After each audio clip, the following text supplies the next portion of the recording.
Picture this: a quiet night, an empty street, and a red car parked in front of a church. Lisa rides past, ignoring her instincts, only to find herself kidnapped at gunpoint, blindfolded, and fighting for her life. But this isn't just another crime story. It's a chilling tale of survival, mind games, and a desperate battle to outsmart a ruthless captor. Even after her escape, Lisa's nightmare continues when the police refuse to believe her. Stick around to uncover the terrifying twists in this unbelievable real-life story of survival. Hit that subscribe button and let's dive into Lisa's harrowing journey.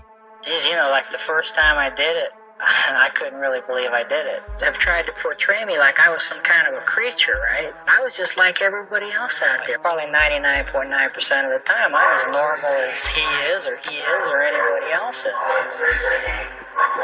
But there's that 1% of the time or whatever that there's some kind of a problem there. He was a monster. He is still a monster until the day he takes his last breath. It was pretty easy to tell from the very minute I grabbed McVeigh that she wasn't like the others. Bobby DeLong, thank you. Thank you for choosing me instead of another 17-year-old little girl. And that's probably why she's still alive, walking and talking today. I had made my mind up that night when I came home from work that I was going to end my life. I even sat down and wrote my suicide note out. I left around 2 a.m. when I got off my shift. I remember being happy. I was happy. I know when I go home, I'm going to end my life. I was happy. I'm going to be free. While she bikes through the dark, empty streets, she notices a red car parked in front of a church. I don't know why. It seemed odd to me. And I just kind of shrugged it off. It's like, I'll be okay. She ignores her instinct, but the driver of the car is hiding behind a parked van. Next thing I was just yanked off my bicycle, horrifically, just so forceful. Knocked the breath out of me. I felt the barrel of a gun to my left temple. I remember him putting a blindfold on my face. I was ordered to take all my clothes off. He ties me up, ligatures on my wrists, ankles. Throws me in the car, yells at me to keep my eyes shut. And that if I showed him a good time, he was not going to kill me. My grandmother's boyfriend used to put a gun in my head every time he molested me for 3 years. It was nothing new to me. Lisa does everything the man says. As she's threatened with a gun, then the man starts the car and takes her away. Lisa's sitting blindfolded in the passenger seat, her clothes bundled at her feet. I had no clue where we're going. This is going to be it. This is going to be it. Rape and death. Next thing, to my surprise, my abductor makes me get dressed. The man removes her bindings from her wrists and her ankles, but keeps her blindfolded. Lisa's taken out of the car and into an apartment building. Once inside, she's thrown onto a bed. He raped me. Any way you can imagine, he raped me. Very painful. Very painful. I would just go far away. I would sometimes pretend I was in a field of flowers, a happy place. I would just disconnect from the rest of the world and just become completely numb. Tired of living, just tired of being abused. I didn't see any other way out. I didn't want to live. I remember thinking of my family, my sister, my brothers. What are they going to do without me? And I kept thinking, I got to get out of this some way, somehow. I have to get out of this. I had to reach down deep in my soul. I just had a new sense of wanting to survive. I would do whatever it took. She asks to go to the bathroom. He refuses. She insists, claiming she would pee right there in the bed if he denies her to go. He allows her to go in where she could be alone for a moment. Her plan has worked. I was putting my fingerprints everywhere. The vanity mirror, on the walls, just to show the police I was fighting, trying to leave a mark to say, hey, listen, I was here. I was one of his victims. She knows that to survive, she would need to gain his trust, so she begins a dangerous mind game. There was a moment we had a conversation. I had asked him, why was he doing this to me? He said, due to a recent breakup, he was getting back at women in general. And I played at his heartstrings. I said, listen, I can be your girlfriend. We don't have to tell anybody how we met. You seem like a pretty nice guy. I had to show he had control and that I respected him, no matter what. One slip, and I would have been dead. And that's when he said, no, I can't keep you. He told me to get some rest, get some sleep. It'd be over in a little while. Around 3:30 a.m., the man takes Lisa out into the car. He drives her off, blindfolded again. She starts to see her end is near. As he's putting the blindfold on me, I was trying to tighten my jaw so it would be a little loose. Everything that I saw, hear, touch, smell, taste, whatever, I would just store it in my memory bank. In case if I did get out of this alive, I can go to the police to get him caught. I remember the car being loud, like I needed a tune-up. I remember the lights passing on the interstate.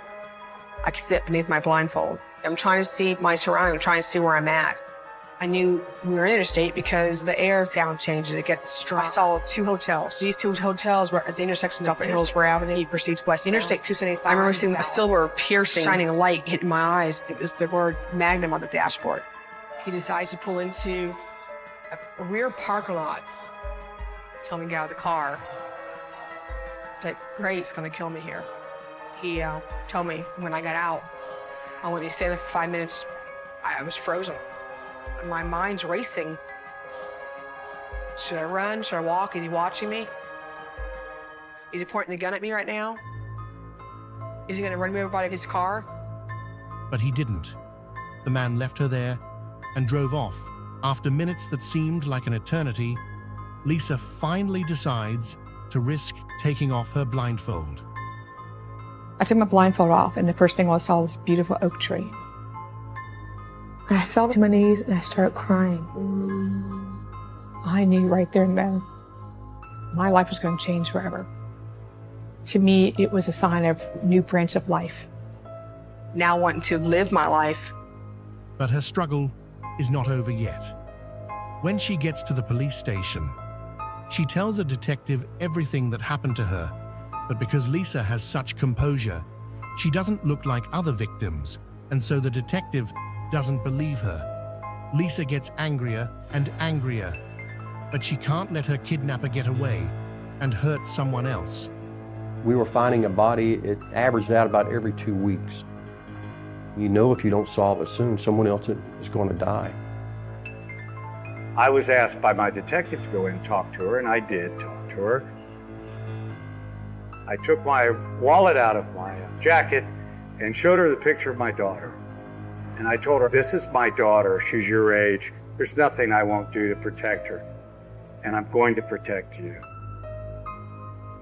I started crying. When I was describing the details of how my doctor looked through my hands, small mustache, pockmarked face, small ears. I'd never seen a victim of a violent crime like this that had such recall. The breakthrough was the Rhodes girl's description of this car, the catalyst for a 24-hour surveillance of Long. He gave me a photo lineup, 6 pictures. I said, that's your guy. Just take your time. You gotta take your time. I'm telling you, that's your guy. He's the one that abducted me. We were confident we had the right suspect. It was imperative for us to move as quickly as possible. All of a sudden they said, we've got him.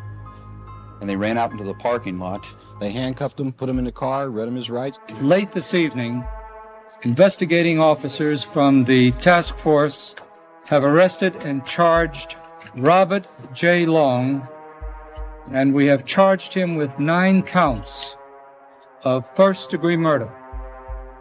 Bobby Joe Long's arrest came with the help of a young girl, a teenager, who he kidnapped. Now, she got away, and then she helped lead detectives to the serial killer.